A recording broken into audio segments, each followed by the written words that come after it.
All right, continuing on with our discussion about different types of movement, we're going to look into helicopter movement and the different types of modes that they have. I've got some examples set out here for you. This is the same helicopter, just I've got two counters out to show each side of the helicopter. Do keep in mind that helicopters are a one-step unit, but they do have an image printed on both sides due to their different flight modes. So the four different flight modes that you're going to have is flying, hovering, nape of the earth, and landed. These extra counters help you distinguish what type of mode the helicopter is actually in. When a helicopter unit is activated, that's when it's going to choose what type of flight mode it's going to be in for that activation, and it's not going to be able to switch again until it's activated on a subsequent card draw. There are a few exceptions to that, but generally those are going to be in your module or scenario rules for whatever you're playing.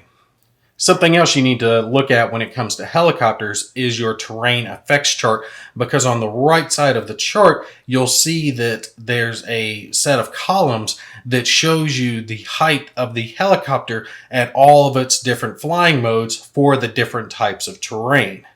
Also, helicopters are one of the few units that can actually be in a hex with an enemy unit without it being an assault action. We'll address that a little bit further here in a second when we start talking about flying. So the first flight mode we're going to look at for the helicopter is the flying mode, and you can tell that one because it's got the F down at the bottom of the helicopter where its movement points would be. And it's going to be considered in flying mode to have an unlimited number of movement points for its activation. And it's not going to be affected by any terrain on the map. It can fly to any hex on the map that it wants to. However, if it decides to perform a direct fire action along its movement, it's going to have to stop moving immediately after it does that. Also, if it can be opportunity fired against when it's flying around the map, that's why you will trace a flight path when flying your helicopter. So if this helicopter were in flight mode and flying along, it would trace its path, and the opposing player, if they wanted to opportunity fire, would be able to choose a hex to do so against the helicopter. Now remember what I said, it's considered, while it's flying, to be 2 levels above any terrain obstacle height in the hex that it enters. So a hex like this that's a clear hex, the clear hex is considered 0 height, so this helicopter would be considered at height level 2 when it's in that hex. Remember, this key information is on your terrain effects chart.